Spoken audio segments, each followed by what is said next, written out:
This is Keep the Faith Ministry News. I'm Hal Mayer.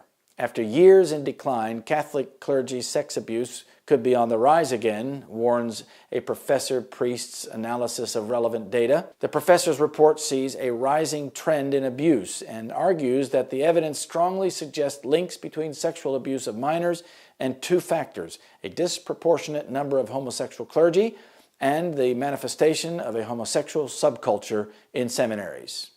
The thing we've been told about the sex abuse is that it is somehow very rare and declined to almost nothing today is not really true. Father D. Paul Sullins, a Catholic priest and retired Catholic University of America sociology professor, told a November 2 press conference.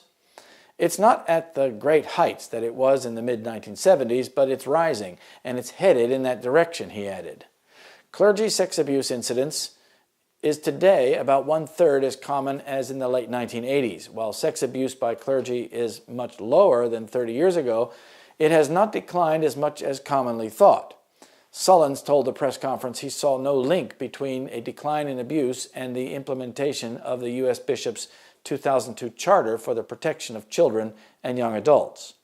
Efforts to address clergy abuse must acknowledge both the recent increase of abuse amid growing complacency and the very strong probability that the surge in abuse in the past and present is a product, at least in part, of the past surge and present concentration of homosexual men in the Catholic priesthood.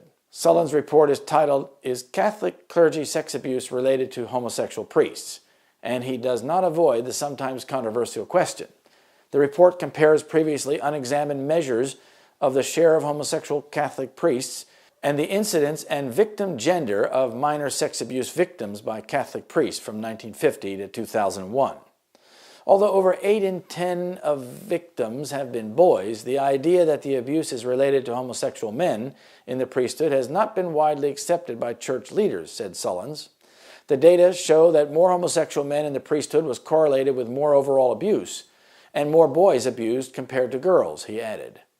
The increase or decrease in percent of male victims correlated almost perfectly with the increase or decrease of homosexual men in the priesthood, he said, citing a 0.98 correlation. Such results were as close as you can get to a perfect correlation as I've ever seen, Sullins said November 2, adding that researchers usually consider correlation association above 0.3 or 0.4 to be a strong effect. He took care to say that it is the disproportionate presence of homosexual men in the priesthood, not the simple presence of any homosexual men, that appears to be the major factor.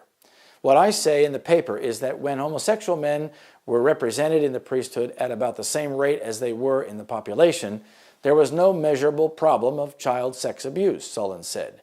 It was only when you had a preponderance of homosexual men. When you get up to 16% of priests that are homosexual and you've got 8 times the proportion of homosexuals as you do in the general population, it's as if the priesthood becomes a particularly welcoming and enabling and encouraging population for homosexual activity and behavior, he said November 2. When you start to get a larger proportion of homosexuals, it looks like you're actually selecting for same-sex orientation, he said. Seminary candidates have reported about the problems this disproportion creates, he continued.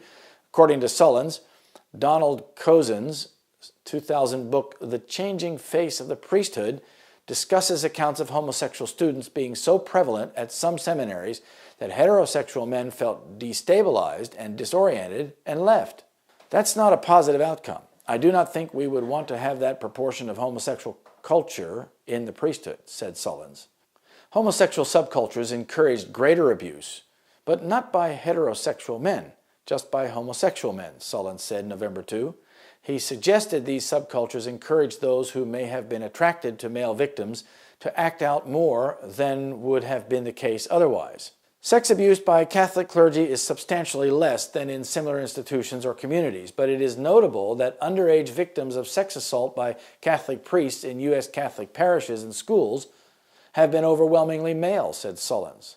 Comparable reports in Germany indicate that up to 90% of abuse victims of Catholic clergy have been male, compared to about half of victims in Protestant or non-religious settings in that country.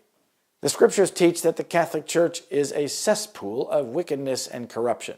In spite of all the apologies, all the high-sounding platitudes, sexual abuse is on the rise again, and according to Sullins, it is being ignored again. When will it ever stop? The never-ending cycle of news about the clergy's sexual abuse leaves those who truly love God aghast at the moral depravity of the Roman Church, which pretends to be sanctimonious and holy. Nothing could be further from the truth. And I heard another voice from heaven saying, Come out of her, my people, that ye be not partakers of her sins, and that ye receive not of her plagues. For her sins have reached unto heaven, and God hath remembered her iniquities. Reward her even as she rewarded you, and double unto her double, according to her works. In the cup which she hath filled, fill to her double. Revelation 18, 4-6. This is Keep the Faith Ministry News. Thank you for watching.